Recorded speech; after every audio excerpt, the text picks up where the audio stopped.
हम लोग ये जानेंगे कि बहुत सारे बच्चे मेरे से पूछते रहते हैं आकर के कि सर रिवाइज कैसे करें, या रिवाइज कर लिए तो मेरे को समझ ही नहीं आ रहा है कि मैं अच्छे से पढ़ पाया हूं कि नहीं। तो मेरे अनुरूप जो सबसे बेहतरीन इसका अ, मैं अपने अकॉर्डिंग जो बोल सकता हूं कि सबसे बेहतरीन तरीके से आप इसके लिए क्या कर सकते हैं। कुछ मत करिए। जैसे कि आपने कोई एक चैप्टर पढ़ लिया, उस चैप्टर को उठा लीजिए। जैसे कि फिजिक्स में एसएचएम आपने पढ़ लिया, आप करिए क्या, एक प्लेन एकदम सादी कॉपी, एकदम प्लेन कॉपी ले लीजिए।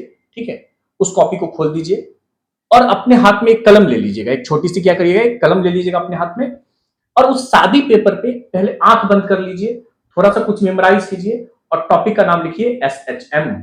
आपने जैसे ही लिखा सिंपल हार्मोनिक मोशन। अब बस उस खाली कॉपी पे कुछ ना बुक्स होंगे ना मोबाइल फोन होंगे आपके पास, एकदम शांत दिमाग से आपने एसएचएम के बारे में क्या जाना। सबसे पहले आप लिखिए कि एसएचएम क्या होती है, पीरियोडिक मोशन क्या होती है, नॉन पीरियोडिक मोशन क्या होती है, ऑसिलेटरी मोशन क्या होती है, सिंपल हार्मोनिक मोशन में हार्मोनिक का मतलब क्या होती है। छोटी छोटी पॉइंट्स को अपने लिखना स्टार्ट कीजिए। ठीक है, उसके बाद आप नेक्स्ट टॉपिक पे आ जाइए कि इक्वेशन ऑफ एसएचएम क्या होती है। ठीक है, इक्वेशन ऑफ एसएचएम में वेलोसिटी की क्या होगी, एक्सेलरेशन की इक्वेशन क्या होगी, इसको बस हाथ से लिखते जाइए। मीन पोजीशन क्या होती है, मैक्सिमम पॉइंट पे वेलोसिटी की वैल्यू जीरो होती है, मीन पॉइंट पे नेट फोर्स जीरो होती है, नेट फोर्स क्यों जीरो होती है, उसको आप लिखिए। एकदम आपकी कॉपी पे होनी चाहिए, एकदम आराम, छोटी छोटी लैंग्वेज में, छोटे छोटे वर्ड्स में, जो सिर्फ आपको समझ में आएंगे और दुनिया को कुछ पता नहीं है। ठीक है, ये मैं आपकी अंडरस्टैंडिंग से बता देता हूं कि सब कॉन्शियस माइंड के अंदर में कितने इंपॉर्टेंट पैरामीटर हैं, कितने कॉग्निटिव स्किल है आपकी, सारी उसके ऊपर में दिख जाएंगे। फिर आप नेक्स्ट टॉपिक उठाइए।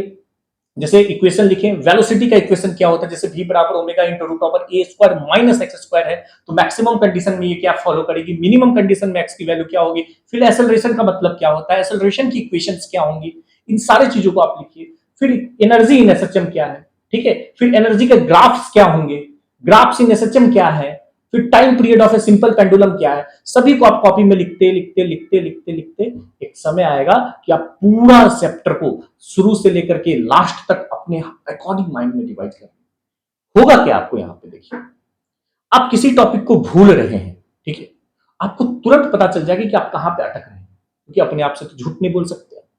आपने अगर उस जगह पे अगर आप अटक रहे हैं तो उसको क्या कीजिए, गोल से घेरा लगा दीजिए कि इस पॉइंट पे मैं जैसे एनर्जी एसएचएम नहीं समझ पा रहा हूं, इसका इक्वेशंस मुझे पता नहीं है, इसका फार्मूला मुझे नहीं पता है, इसको आप एक स्टार मार्क लगा दीजिए।